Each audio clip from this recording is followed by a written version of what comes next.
From the Pentagon Papers to Watergate to the Access Hollywood tape, all of those were stories broken by intrepid reporters at the Washington Post, an outlet that has been defined in recent years by its slogan, "Democracy dies in darkness," though it has 150 years of journalism here in the U.S. Capitol that speaks for itself. And with that history in mind, here's what happened today, just to put it bluntly. A third of the workforce at the Washington Post was laid off today. Some of those reporters were covering a war when they found out. That includes Lizzie Johnson. She's a correspondent on the ground in Ukraine who posted, "I was just laid off by the Washington Post in the middle of a war zone." The owner of the Post, of course, is Jeff Bezos, whose net worth is about $260 billion. He's yet to comment on the cuts, as we've seen so far. But Bezos had urged the management team at the Washington Post to return the publication to profitability. As for the president and his thoughts on the Post, he has not exactly been shy about it.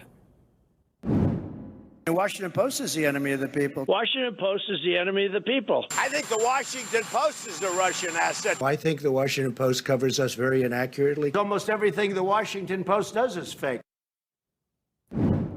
Something that many people have noted in the wake of these cuts is how Jeff Bezos' businesses are regulated by the federal government, the other businesses that he owns. 1 year ago, he had a prime seat at the inauguration. He has since donated to the president's ballroom project here in Washington. This week, we saw he hosted the Defense Secretary Pete Hegseth at a Blue Origin rocket factory. And Amazon also dropped $75 million on that new documentary about the First Lady.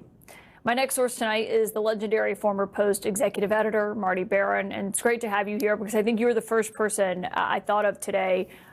Just in terms of we've seen the fallout from these cuts and so many reporters saying, yeah, I got that call today saying that my job no longer exists. And I'm sure you've heard from a lot of them. I wonder what you thought and what you saw today. Well, I think it's devastating. I think it signals that the ambitions of the Post are severely diminished. There will be fewer people to report on all the important things happening around the world, in this country, and in the Washington metro area. So I think it's absolutely devastating. And it just gives readers fewer reasons to read the Washington Post. And I'm very concerned about that. I think that one point that I've seen some people make is, well, news is changing. Businesses have to adapt to that. As someone who has been in this position of dealing with a budget and finances, I wonder how you view that rationale of what we saw happen, this gutting of the Post today. Well, look, I mean, the media environment is brutal these days. There's no question about it. The way that people consume the news has changed dramatically, and therefore the way that we have to deliver the news has to change dramatically. And news organizations have to innovate and adapt to that and embrace the new ways that people want to get information.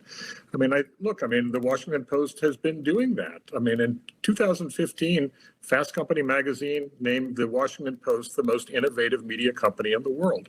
In 2018, Fast Company magazine did the same. In fact, it called the Washington Post the 8th most innovative company in the entire world. Not just a media company, the 8th most innovative company in the entire world.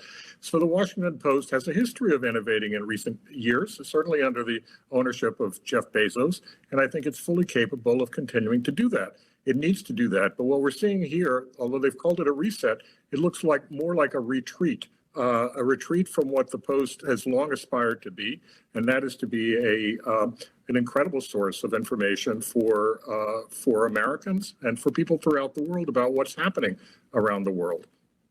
You mentioned Jeff Bezos. In 2013, when he bought the Post, he cited, the saying, "Follow the story, no matter the cost." I remember in 2017, he was talking about high quality journalism, how expensive it is to produce, but basically making the argument that it's worth it. And obviously you interacted with him when you were there running the Post. I wonder what you think of how he's handled this so far.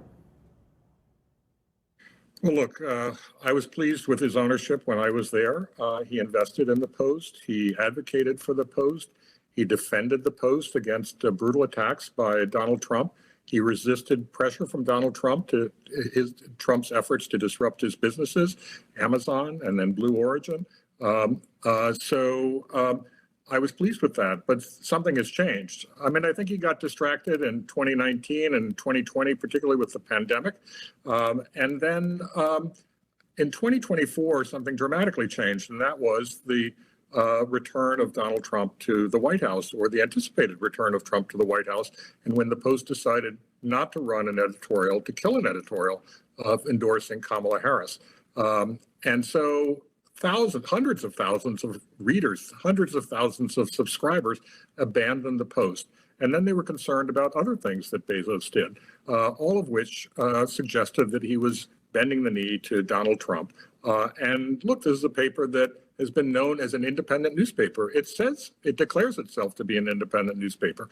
And yet Jeff Bezos was at the inauguration with Donald Trump right there on the stage. Amazon bought the so-called documentary of Melania Trump for an exorbitant fee and paid even a more ridiculous amount to promote it and distribute it. Amazon acquired the rights to The Apprentice. That's putting money essentially directly into the pocket of Donald Trump. And then they changed the entire editorial page to dramatically to exclude, and the opinion pages to exclude any commentary that was left of center, even a little bit left of center. So all of that turned readers off, turned subscribers off, and essentially drove their readers and subscribers away. Marty Barron, thank you for joining us tonight. I know your voice is so important to so many people at the Post who are there now and used to work there. So I really appreciate your time. Thank you. Up next, the president has